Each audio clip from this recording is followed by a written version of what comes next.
In this video, we will introduce the Islamic papyri. When we hear the word papyrus, the first thing comes to our mind, of course, will be the ancient Egyptian papyri. However, the use of papyrus was taken over by the Arab Muslims when they conquered Egypt in the 7th century AD. And it continued to be the main writing material till the 10th century. Then the paper became more common after the foundation of the paper factory in Baghdad. They used papyrus as it's easier to make and handle rather than the other alternatives, such as wood, leather, and clay tablets. Better to know that the first Islamic papyri known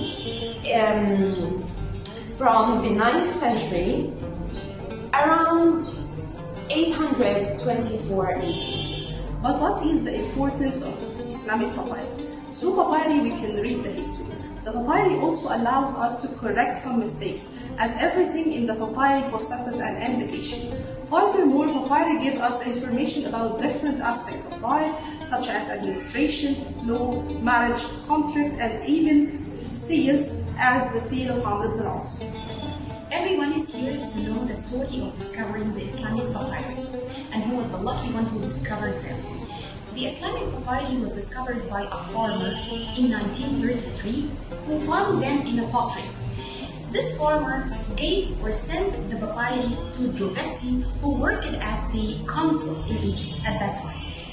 Drovetti gave them to Sylvester Dussacy, who gave them to another one called Henry Set. Finally, Henry Set succeeded to flood them outside the country.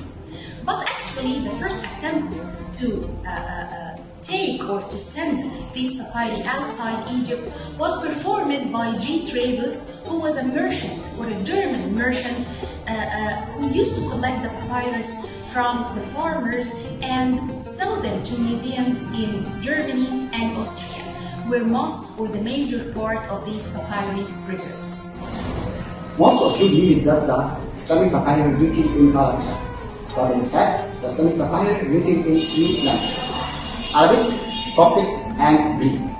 During the 1st century, the Coptic language was the official language due to 3 reasons. Few number of Arabs who came with Amr ibn al-As, appointing the Coptic instead of the Greeks. Most of the Egyptian was speaking the Coptic language. The best example of the Coptic language date back to 1663, 42 AH. And there are several papyri written in Greek language. The best example of which the papyrus of Abdullah ibn Jubair during the reign of Amr ibn al-As. Islamic papyri written in Arabic language.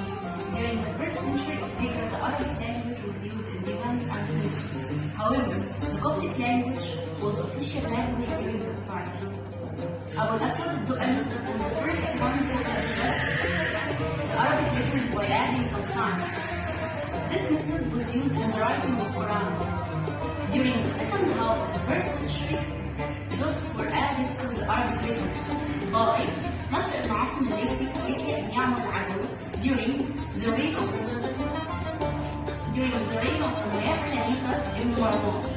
Abdullah ibn Abdullah ibn Marwan replaced the Arabic language instead of Coptic language.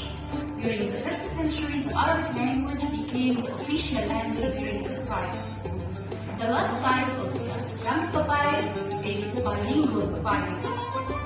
There are papyri written in Arabic and Greek language together, such as the papyrus dates back to 54 AH. But where they discovered the papyri? A large number of Arabic papyri were discovered in various places in Egypt. Several papyri were discovered in Fustat, others in the Fayoum, as well as other sites further south in Egypt, like Ikhmin, Bahnasa, Ishkowa, Idfu, Daldara, and Aswan. In 1901, a cache was discovered in Upper Egyptian village called Kom Ishkoa. The cache contains letters written by and for one of the Umayyad governor in Egypt in the 8th century AD called Qurra ibn Shuraik. These letters spotlight on the poorly documented Umayyad administration in Egypt. The Islamic Papyrus conserved in Australia, National Library, the Bean Museum, Harvard Museum, the Nice Museum, Leeds Museum, furthermore there are several countries preserved the Islamic Papyrus, such as Egypt, Switzerland, Belgium, Norway, and Egypt, the National Library, and the Center of Studies in Nations. What is papyrology? Papyrology is the study of Asian papyri. The studying of Asian papyri became papyrology by Bernard Moritz, Adolf Rohmann, Henry Becker, Joseph Bach, and Albert Determinck. Who is Adolf Rohmann? Adolf Rohmann, who dominated the field of Islamic papyrology for years, have published and edited a great number of papyri from different collections and museums. He was born in 1887. He was Australian and German.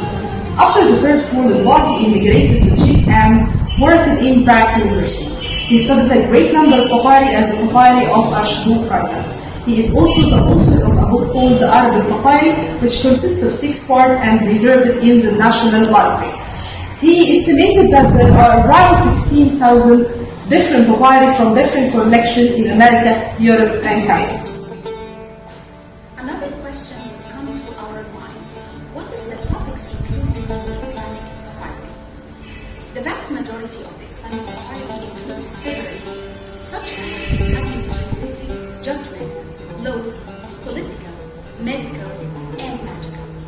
Adolf Rohmann divided these topics into 3 types, such as texts, models, and contracts. Let's give an example for each type. The first type, texts such as stories, emotional texts, and messages.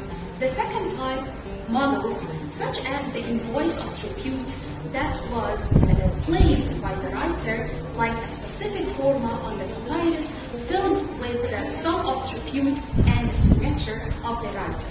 And the third type is the contracts such as the contracts of marriage, divorce, selling, and